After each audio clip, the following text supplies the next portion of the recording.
In Congress, July 4th, 1776, the unanimous Declaration of the 13 United States of America.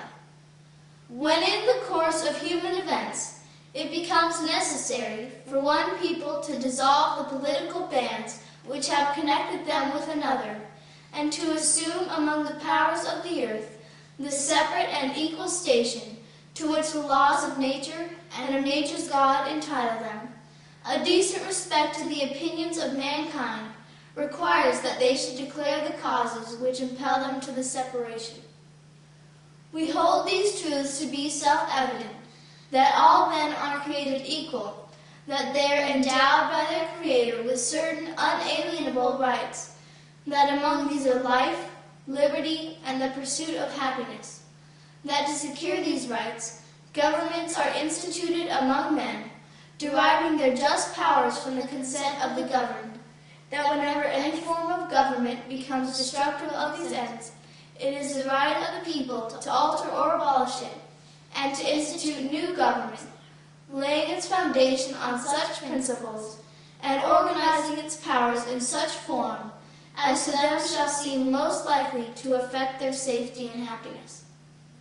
Prudence, indeed, will dictate that governments long established should not be changed for light and transient causes, and accordingly all experience hath shown that mankind are more disposed to suffer while evils are sufferable than to right themselves by abolishing the forms to which they are accustomed.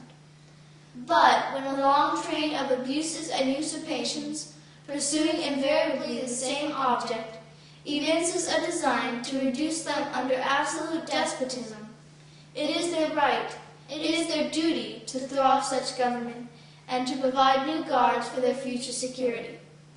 Such has been the patient sufferance of these colonies, and such is now the necessity which constrains them to alter their former systems of government. The history of the present King of Great Britain is a history of repeated injuries and usurpations, all having in direct object the establishment of an absolute tyranny over these states. To prove this, let facts be submitted to a candid world. He has refused his assent to laws, the most wholesome and necessary for the public good. He has forbidden his governors to pass laws of immediate and pressing importance, unless suspended in their operation till his assent should be obtained, and when so suspended, he has utterly neglected to attend to them. He has refused to pass other laws for the accommodation of large districts of people, unless those people were to relinquish the right of representation in the legislature, a right inestimable to them and formidable to tyrants only. He has called together legislative bodies at places unusual, uncomfortable, and distant from the depository of their public records, for the sole purpose of fatiguing them into compliance with his measures. He has dissolved representative houses repeatedly for opposing with manly firmness his invasions on the rights of the people. He has refused for a long time, after such dissolutions, to cause others to be elected, whereby the legislative powers, incapable of annihilation, have returned to the people at large for their exercise, the state remaining in the meantime exposed to all the dangers of invasions from without and convulsions within. He has endeavored to prevent the population of these states, for that purpose obstructing the laws for naturalization of foreigners, refusing to pass others to encourage their migrations hither, and raising the conditions of new appropriations of lands. He has obstructed the administration of justice by refusing his assent to laws for establishing judiciary powers. He has made judges dependent on his will alone for the tenure of their offices and the amount and payment of their salaries. He has erected a multitude of new offices and sent hither swarms of officers to harass our people and eat out their substance. He has kept among us, in times of peace, standing armies without the consent of our legislature. He has effected to render the military independent of and superior to the civil power. He has combined with others to subject us to a jurisdiction foreign to our Constitution and unacknowledged by our laws, giving his assent to their acts of pretended legislation. For quartering large bodies of armed troops among us. For protecting them, by a mock trial, from punishment for any murders which they should commit on the inhabitants of these states. For cutting off our trade with all parts of the world. For imposing taxes on us without our consent. For depriving us, in many cases, of the benefit of trial by jury. For transporting us beyond seas to be tried for pretended offenses. For abolishing the free system of English laws in a neighboring province, establishing therein an arbitrary government, and enlarging its boundaries so as to render it at once an example and fit instrument for introducing the same absolute rule into these colonies. For taking away our charters, abolishing our most valuable laws, and altering fundamentally the forms of our governments. For suspending our own legislatures and declaring themselves invested with power to legislate for us in all cases whatsoever. He has abdicated government here by declaring us out of his protection and waging war against us.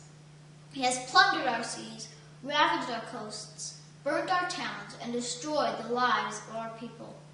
He is, at this time, transporting large armies of foreign mercenaries to complete the works of death, desolation, and tyranny, already begun with the circumstances of cruelty and perfidy, scarcely paralleled in the most barbarous ages, and totally unworthy the head of a civilized nation.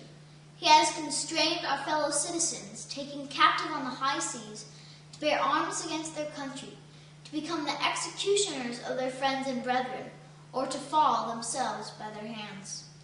He has excited domestic insurrections amongst us, and has endeavored to bring on the inhabitants of our frontiers the merciless Indian savages, whose known rule of warfare is an undistinguished destruction of all ages, sexes, and conditions. In every stage of these oppressions, we have petitioned for redress in the most humble terms. Our repeated petitions have been answered only by repeated injury. A prince, whose character is thus marked by every act which may define a tyrant, is unfit to be the ruler of a free people. Nor have we been wanting in attentions to our British brethren. We have warned them from time to time of attempts by their legislature to extend an unwarrantable jurisdiction over us. We have reminded them of the circumstances of our emigration and settlement here. We have appealed to their native justice and magnanimity, and we have conjured them by the ties of our common kindred to disavow these usurpations, which would, inevitably, interrupt our connections and correspondence. They, too, have been deaf to the voice of justice and of consanguinity. We must, therefore, acquiesce in the necessity which denounces our separation, and hold them, as we hold the rest of mankind, enemies in war, in peace, friends. We, therefore, the representatives of the United States of America, in General Congress assembled, appealing to the Supreme Judge of the world for the rectitude of our intentions, do, in the name and by authority of the good people of these colonies, solemnly publish and declare that these united colonies are, and of right ought to be, free and independent states, that they are absolved from all allegiance to the British Crown, and that all political connection between them and the state of Great Britain is and ought to be totally dissolved, and that as free and independent states they have full power to levy war, conclude peace, contract alliances, establish commerce, and do all other acts and things which independent states may of right do. And for the support of this declaration, with a firm reliance on the protection of divine providence, we mutually pledge to each other our lives, our fortunes, and our sacred honor. I'm undergoing minor surgery. He has abdicated government here by declaring us out of his protection and waging war against us. You guys look like bugs. We mutually pledge to each other our lives, our fortunes, and our sacred honor.